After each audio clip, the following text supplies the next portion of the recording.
Okay, so Forkful is great. It's a website that I contributed a bunch of recipes to. So there's all kinds of recipes on it. Mine tend to be Mediterranean focused or kind of, healthy, protein-packed breakfast focused. And I did that when I teamed up with ConAgra for the Great American Cook-In Challenge. So what that is it encourages people to cook in for 1 week in the month of May.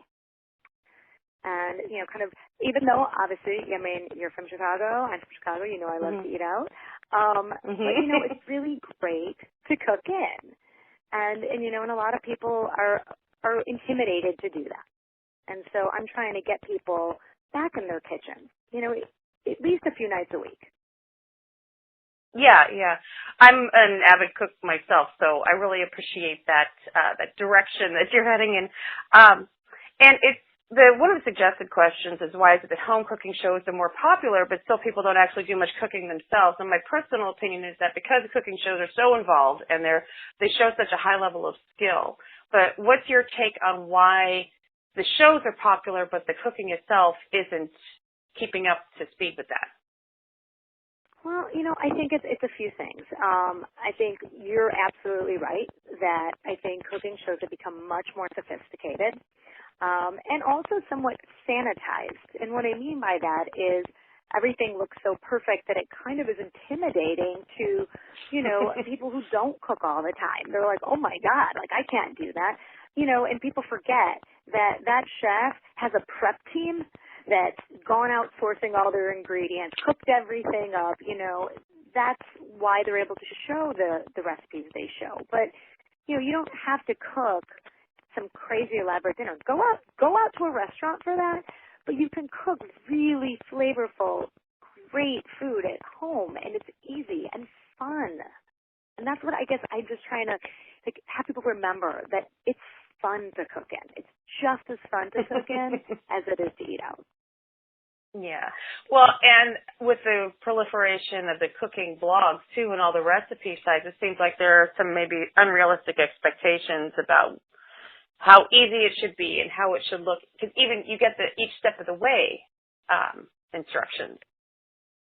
Well, this is the thing. It's that same thing that happens on the TV happens on the web. Nobody shows you. Although there is an Instagram, I think it's cake disasters. And they actually show you all the disasters that happen when people try to bake a cake. It's one of those things where nobody shows you the mistakes. And this is, I think the greatest achievements in the kitchen are usually born of some of the biggest mistakes you made in the kitchen. And so I wish people would keep that in mind. Yeah. So what are some of the obstacles that, you think people experience when they're trying to cook at home? That they say they want to try something new or they don't know what to prepare? Or what are some of the obstacles that they face? Well, I think time. We're all strapped for time. No matter what, we're all overscheduled. I mean, I laugh, even my nephews who are, 8 years old have just as busy of a schedule as I do. I mean, I don't know when this happened, but we are all overscheduled. It doesn't matter what your age is, And so I think time, people start getting, you get nervous. Everybody does. I mean, even I do. So it's, it's about planning. I think that alleviates that. If you plan ahead, you stock your pantry properly.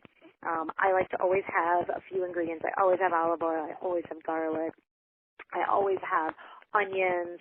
I always have canned tomatoes. And it's just, these are the things that just, so you can, in a second, you can grab one of those items and you can cook up a quick, easy meal that's delicious and you know what's being put in it. Because you don't always know that when you're at a restaurant.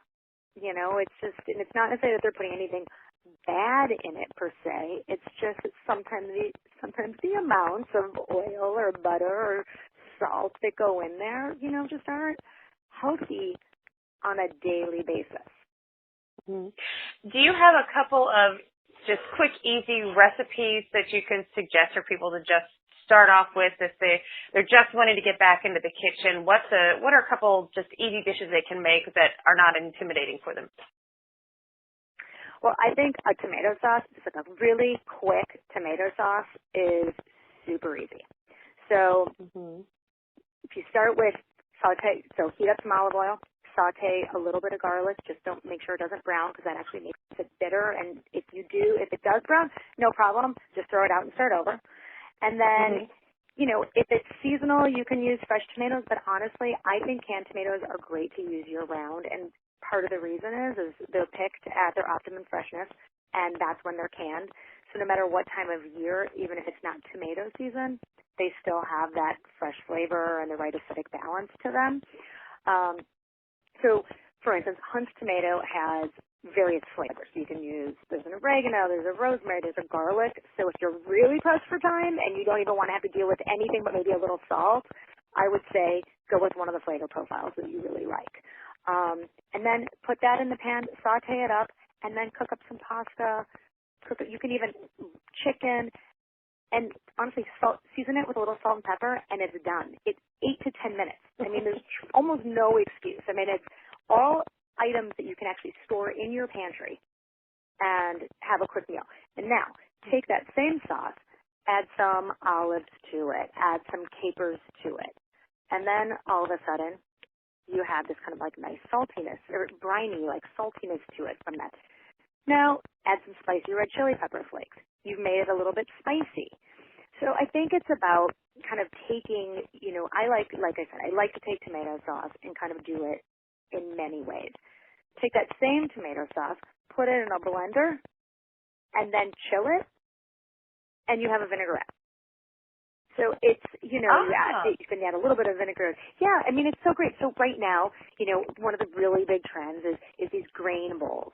So taking ancient grains, so farro, quinoa, all these things that are very good for us. And you make your grain and then chop up some fresh vegetables or saute some kale and then use the tomato vinaigrette over the top. We're going into grill. Summer will get here for us in Chicago, but we are going into promise. I know. You know what? I am hoping. It's all I can do, Well, so I think that those are some of the things that I like to do. I mean, it's an easy recipe. Is the tomato sauce and then take it in all these different directions. Yeah, well, and that's a good way to experiment without using really expensive ingredients, so you can kind of get a feel for what the different ingredients contribute to a dish. But going back to summer is coming, and that means farmers markets. And I know I've got to let you go because you are swamped today. But do you have any quick tips on visiting a farmers market for somebody who wants to start cooking more at home, cooking in? Yeah, absolutely. Well, this is the thing. I think, one, you can start with what you know, but this is what's so great about the farmers market is the farmers want you to learn about their product, and they let you taste things. And I think, for me, that's the most fun about going to a farmers market. You look, and I ask questions. If I see something I don't know, I ask about it. I don't know I know a lot about food, but I don't know every single heirloom varietal of eggplant. I mean, there are like 23 of them. I mean, it's how can you know all of these things? I mean, they are experts.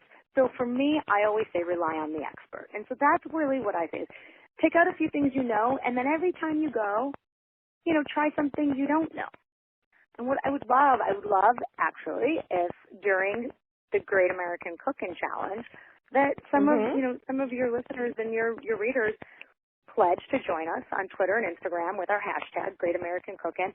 Go to the farmer's market, try a new, different type of produce you've never tried before, and show us what you're cooking with it. I mean, experiment. It's the worst that could happen is you throw it out and you dial out.